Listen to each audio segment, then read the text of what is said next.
आप सवाल पूछिए, बहस मत कीजिए, सवाल पूछिए आप। तो ये कह रहे हैं कि जातिगत के आधार पर अगर हम ना देखें उनको ऐसा है तो ब्राह्मण को चीफ प्रीस्ट क्यों बना रहे हो? आप भेदभाव करते हो, दमन करते हो जाति के आधार पे, और आरक्षण चाहिए आपको आर्थिक आधार पे है। 8 लाख रुपया गरीब ब्राह्मण का भी, और ओबीसी का 8 लाख एक क्रीमी लेयर होगा। क्या आप जातिगत जो भेदभाव होता है आपने झेला है? यहाँ कितने यूनिवर्सिटीज में मैं पढ़ाता हूँ, किस किस तरह के केसेस होते हैं आप कल्पना नहीं कर सकते हैं। दमन जाति के आधार पर होता है, आर्थिक आधार पर दमन नहीं होता है। आर्थिक आधार पर होता है, उसके कारण अलग है। दमन मेरा ज्यादा होता है क्योंकि मैं बोल रहा हूँ, आवाज उठा रहा हूँ। जो दलित चुपचाप सरेंडर किया हुआ है उसका दमन नहीं हो रहा, वो तो बेचारा मान चुका है। ये आवाज दबाने के लिए दमन होता है। इस बात को सोशल एक्सक्लूजन है। जातियां जो है दिमाग में है, ये जाति जाति नहीं, जितना पढ़े लिखे लोग हैं। जाति जो है गरीब ब्राह्मण ने नहीं बनाई है, जाति पढ़े लिखे ब्राह्मणों ने बनाई है। इसलिए जहां पढ़े लिखे लोग ज्यादा होंगे, जहां ज्यादा संसाधन होगा, जातिवाद वहीं सबसे नंगा नाच लगता है। चलिए जुडिशरी में बताते हैं। मैं अभी सुप्रीम कोर्ट में लड़ा हूं मुकदमा, जजमेंट पढ़ेंगे आप? मैं दिल्ली विश्वविद्यालय में पढ़ाता हूं। चलिए वाइस चांसलर कैसे जातिवाद करता है, कैसे प्रिंसिपल करता है, मैं दिखाता हूं आपको। तो इसलिए इसके बारीकी को समझने की जरूरत है। ये जाति के आधार पर नफरत है। किसी महिला को कोई छेड़ता है तो क्या कहता है कि बहन जी पहले मैं आपको छेड़ूंगा, सर्टिफिकेट एफिडेविट देता है। तो जातीय दमन जो है एफिडेविट देकर नहीं होता है, तो दिमाग में रहता है, पता है कि रतनलाल दलित है, इसके साथ कैसे भेदभाव करना है। 10 किताब लिख के मेरी मेरिट नहीं है, अब 52 जो है कुंजी लिख के उसकी मेरिट हो जाती है। सुप्रीम कोर्ट ने यही कहा है कि इसमें इंटरफेयर नहीं करेंगे। कुंजी लिख के भी पास कर गया तो मेरिट है, अब मेरी 10 किताबें का कोई मेरिट नहीं, रिसर्च बुक का। ऐसे चलता है सिस्टम। दमन सबका नहीं होता, जो आवाज उठाने वाले लोग होते हैं उसका दमन होता है, ये समझना है। इसलिए रिप्रेजेंटेशन किसका सवाल है, इसलिए हम लोग से डरता है सरकारें कि हम लोग आवाज उठा रहे हैं। पॉलिटिकल क्लास नहीं उठाएगा, हम उठाएंगे आवाज। क्या आपको लगता है कि सरकार इतने मजबूत इरादे से बैठी है, आपकी बात मानेगी? अरे मानेगी कैसे नहीं? 2 अप्रैल को और 5 मार्च को गई ना बैकफुट पर, मानेगी कैसे नहीं? सरकार ने सुप्रीम कोर्ट के ऑर्डर को अध्यादेश लाया कि नहीं लाया?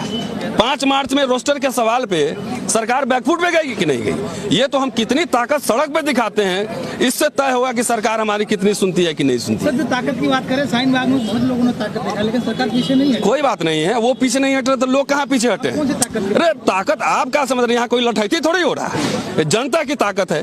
देश एक मिनट, पूरे देश शाहीन बाग बन चुका है। आपको आंकड़ा पता है कितने जगह हो रहा है? नहीं, शाहीन बाग बना, ठीक है बनेगा, 4 साल इंतजार करो। ये लड़ाई कई साल चल गई, एक दिन में ऐसा फैसला नहीं होता। लगातार जो फैसले आ रहे हैं सुप्रीम कोर्ट के, इनके बाद सुप्रीम कोर्ट को कोई वोट थोड़ा ही मांगना है। जजेस कैसे बनते हैं हम लोग जानते नहीं है क्या? किस तरह से जजेस बनाए जाते हैं? उनको तो ऑर्डर पास करना है। SC/ST के खिलाफ जो ऑर्डर पास किया था जज ने, उसको ट्रिब्यूनल का आपने फिर वहां चेयरमैन बना दिया। तो सरकार और कोर्ट के बीच एक रिश्ता है और ये क्लैरिटी है उनमें। इस बात में ईमानदार है कि संविधान को खत्म करना है, मनुस्मृति लाना है। पहले एक बात बताइए आप, आरक्षण जो है गरीबी उन्मूलन प्रोग्राम है कि नहीं? पहले ये समझना होगा। आरक्षण जो है ना, आप कम्युनिस्ट रिजीम की बात करें तो उसमें हम अलग बहस करेंगे। ये हर आदमी को जो है बराबर अधिकार होने चाहिए। आरक्षण जो है गरीबी उन्मूलन प्रोग्राम नहीं है, रिप्रेजेंटेशन है। इसको ऐसे समझना है। अगर कोई ब्राह्मण गरीब है, पहले सर्वे कराइए ना, सामाजिक आर्थिक सर्वे कराओ, किस जाति के पास कितना संपत्ति है, कितने कैबिनेट सेक्रेटरी हैं, कितने जजेस कौन है, कितने प्रोफेसर कौन है। बिना सर्वे कराए हुए आप सब सुन लो, पहले सुन लो आप कि ये गरीबी उन्मूलन प्रोग्राम, अगर अपर कास्ट कोई गरीब है तो उसका कारण जो है सरकार की नीतियां हैं, आर्थिक नीतियां हैं, राजनीतिक नीतियां हैं। ये सवाल वहां उठाओ। SC/ST का जो रिजर्वेशन था वो सोशल एक्सक्लूजन के आधार पे था, वो कोई गरीबी के आधार पे नहीं था। OBC का रिजर्वेशन सामाजिक आर्थिक पिछड़ेपन के आधार पे था। और आपने 10% जो आरक्षण लाया वो विशुद्ध जातीय आरक्षण लाया। आपने कोई आंकड़ा पेश किया किस देश में किसके पास क्या है? कोई संसाधन नहीं। गरीबी के लिए 100 प्रोग्राम चल रहे हैं, अन्नोदय योजना चल रहा है, ये योजना चल रहे हैं। समझिए वो ये कह रहे हैं कि जाति अरे तो उसका वजह यही है कि जो PhD करेगा वही ना प्रोफेसर बनेगा। आप पहले बात समझो, जो BA पास करेगा वही IAS का एग्जाम देगा कि किसको पहुंचेगा। आपने सरकारी स्कूल कॉलेज बंद कर दिए, विश्वविद्यालय बर्बाद कर दिए। कह रहे हैं कि हाथ में किताब पकड़ा दिया, अंदर से सारे पन्ने फाड़ लिए। आपने सेम एजुकेशन सिस्टम बनाया है। आपने तो अमीरों के लिए बना लिए दून स्कूल। आपने कौन सा स्कूल कॉलेज चल रहा है बताओ? सरकार फंड कट कर रही है उसमें से। करेगी नहीं, पढ़ो। अरे जो पढ़ेगा वो, ये आरक्षण रिप्रेजेंटेशन है, ये गरीबी उन्मूलन प्रोग्राम नहीं। गरीबी उन्मूलन प्रोग्राम के और तरीके हो सकते हैं। आपको प्रोफेसर बनाना है यूनिवर्सिटी में, तो स्कूल के टीचर को प्रोफेसर बनाओगे? कि जो पीएचडी किया है, 15 साल पढ़ा है, उसी को ना प्रोफेसर बनाओगे?